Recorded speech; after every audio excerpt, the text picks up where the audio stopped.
هل وانت شغال في الرحله دي كلها المفروض تقعد شغال لوحدك كده؟ اقول لك لا، لازم تسمع لراي الناس. اسمع لراي الناس اللي بتعمل لهم، اللي بتكتب بلوج بوست. لو انت بتعمل واخد اساينمنت لان جي او لصاحبك، حد عنده جام او عنده سوبر ماركت او عنده ويب بيج او عنده سوشيال ميديا او عنده انستجرام بتعمله سوشيال ميديا ماركتنج،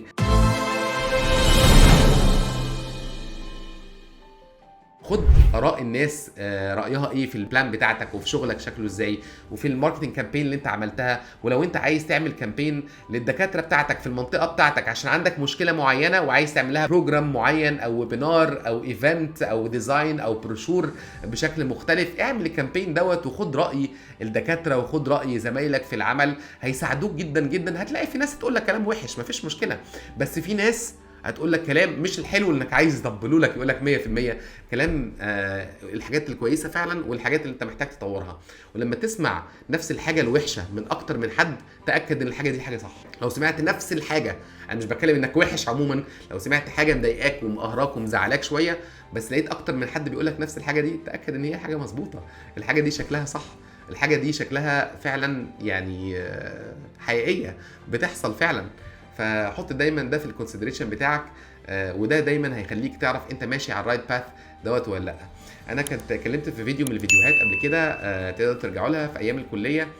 محتاج انك تاخد راي الناس وتتفرج وتشوف اللي انت بتعمله ده كويس ولا لا وترفلكت. وحكيت ساعتها ان كنت داخل مع زمايلي بنعمل ريسيرش بيبر، ومش سيبك من الريسيرش، كنا عاملين ريسيرش بس المهم برزنتيشن للبوستر دوت.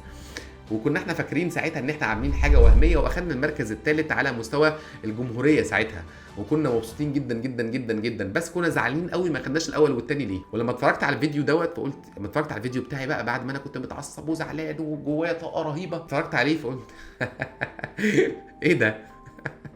ده انت احمد ربنا يا ابني انك خدت المركز الثالث، انت بتتكلم يعني اسرع من اللي انا بتكلم بيه دلوقتي. فمفيش حد كامل، اهم حاجه انك تعرف ايه الحاجات اللي عندك، ازاي تطور من نفسك، تشتغل عليها ازاي عشان تعرف الشغف بتاعك، وتاخد راي الناس كل شويه. وزي ما قلت لكم كده، الخطوات اللي احنا اتكلمنا فيها النهارده، تعمل بيرسوناليتي اسسمنت، تقييم للشخصيه بتاعتك، ومواقع كتيره بتعمل ده، او الاتش ار عندك ممكن يساعدك عليها. تسال كارير كونسلنج، هتلاقي في ناس اونلاين بتعمل دوت، وفي الشركه عندك ممكن الاتش ار يكون عاملها مع شركه بتساعدك عليها.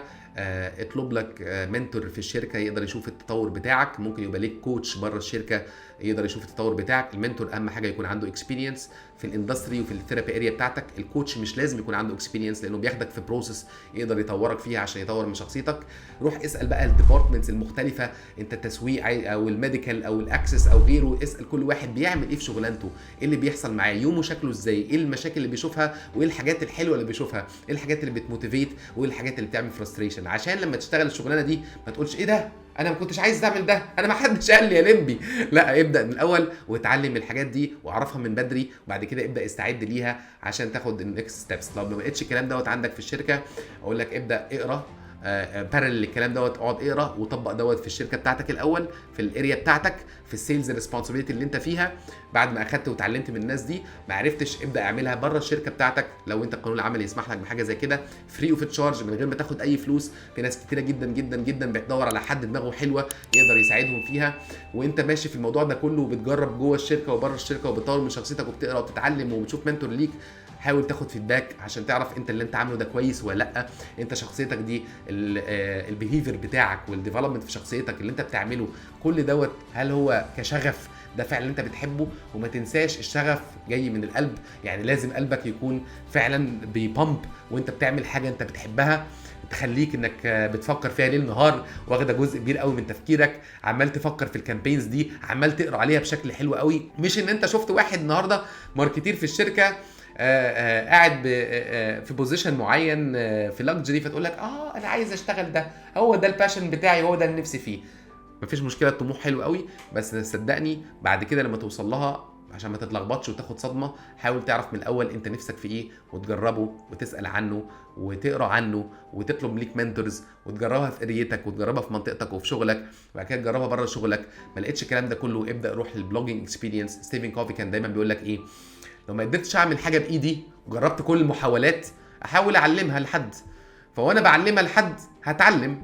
طبعا هتقول لي والله يعني مين هيرضى يقبل مني وانا ما طبقتش؟ في ناس كتيره اما تبقى انت صادق معاهم وتقول لهم انا بطبق معاكم اللي انا قريته بس مش اللي اشتغلته بايديا. في ناس كتيره لما تكون صادق معاهم وتقول لهم انا هوريكم اللي انا ممكن ازاي اعمل لكم ماركتنج بلان، اما اشتغلتهاش انا هعمل معاكم الكلام ده لاول مره لان قريت الكلام دوت، او ان انا معاكم هنجرب، مش هاخد منكم اي فلوس، مش هاخد منكم اي حاجه، وهنجرب دوت مع بعض ونشوف الرحله هتاخدنا فين في رحله الشغف.